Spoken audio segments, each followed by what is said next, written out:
Hey, this is Stephen Platinum, your friend in wrestling, with Platinum versus Clash of Champions Gold Rush, which happened yesterday, September 27th, 2020. I did watch it. It was a tale of two matches, and everything else was not great.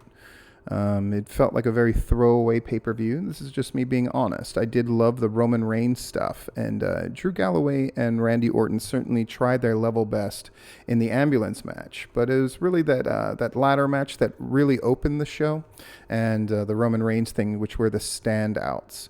We did have a pre-show match between Cesaro and Nakamura against the Lucha House Party. A very forgettable match, the kind of match that I would see in AEW. And these tag teams have faced each other a great deal already. And the finish of the big swing into the rather sloppy, weird looking knee, I guess, from Nakamura got them the pin. I was hoping, if I'm being honest, that I wanted to call them Private Party, that the Street Profits match was going to be in the pre-show, but it wasn't. It was during the show. We have our open. But by the way, the other stuff that happened in the pre-show, all of the video stuff setting up the Roman Reigns Uso thing was phenomenal. All that footage, and it just shows that WWE is just untouchable when it comes to that stuff. It was just great. Really made that match, which was for let's be honest, it was Uso being plugged in there. Just because there's really nothing else going on. We have the drafts happening, so that's going to mix stuff up and we'll have some new matches. But it was just sort of a placeholder and really get Roman Reigns over as a heel, and it certainly helped set the stage for that. When that opening ladder match, things I really liked, the video packages for Styles, Sami Zayn, and Jeff Hardy of examples of success that the three of them have had in ladder matches. Again, just so great. The match itself was filled with a couple of spots that Hardy did that I cringed watching, where I just knew people were going to get hurt and they just looked so ramshackle. Beyond that, some people are praising this as one of the greatest ladder matches of all time. I will say that it was really good and a good way to open the show, but I did more in the rest of the card because I knew it was just going to kill the next couple of matches that came up. And so they have a throwaway match here next between, and Sami Zayn won, such as it was.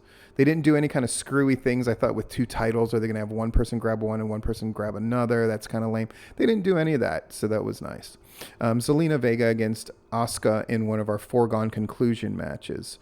Asuka did a great job to make Zelina Vega look as formidable as she possibly could in a match that was a foregone conclusion, and in a match where, honestly, you just put the two of them next to each other. Zelina Vega is so tiny and it looks ridiculous, but Asuka just is at the height of her game and made that look really good.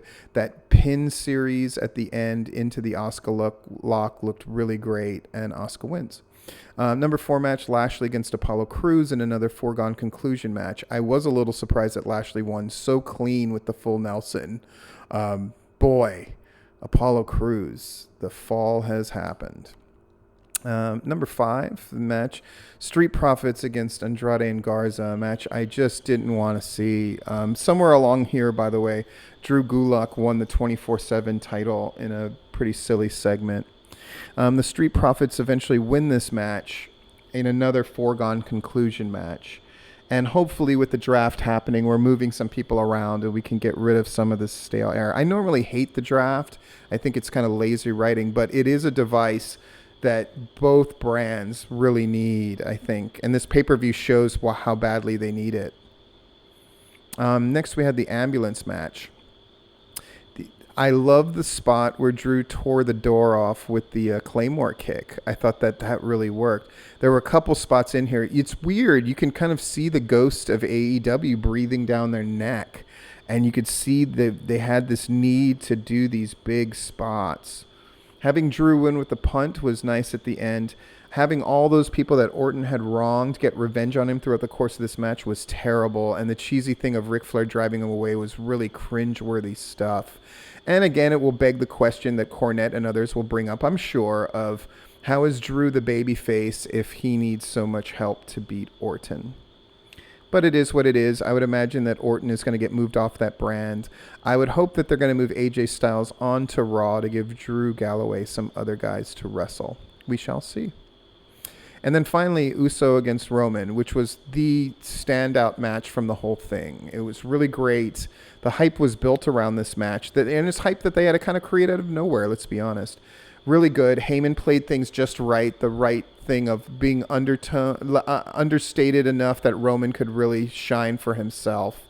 And the story of, I want you to call me Chief, and then finally the brother coming, hobbling, and you're afraid for him, like what's Roman going to do to him? All of that shows how effective they've been about creating Roman as a big heel. So I would say that was the standout match, that this was a pay-per-view that definitely showed the weaknesses, that hopefully the draft can address some of these things. Because right now, let's just be brutal and honest, the WWE product is not one that elicits a great deal of excitement, and it doesn't feel like anybody's a star. I would say out of this whole card, the ones that felt like true stars were Roman Reigns and Asuka, strangely. Asuka also had a follow-up match. Notice I didn't even talk about it, where Bayley had to have an open challenge thing, and Asuka answered the challenge. But again, a foregone conclusion. You knew it was not going to end in a title change, and sure enough, Bayley got disqualified. The beatdown from Sasha Banks looked really good on Bayley. So that's something to look forward to. That's definitely a high point. I should not be remiss and not mention that. But, watching Asuka and Bayley and Sasha, who really are head and shoulders above all the other women going on right now, it's both their greatest strength and a great problem. Like, they had that battle royal on NXT with the women, and nobody stands out. Like, I don't really get the indication that we have any stars in the making happening on the women end. But luckily, Asuka, Sasha, and Bayley are there. And then Roman Reigns is the only definitive, huge male star they've got. And he's a heel, which in and of itself isn't a problem. But it is, and when in terms of who's their crossover person, they don't have one. But Roman Reigns at least is a star that has a genuine star feel about him and is being booked that way. Anyway, this has been Platinum versus Clash of Champions Gold Rush.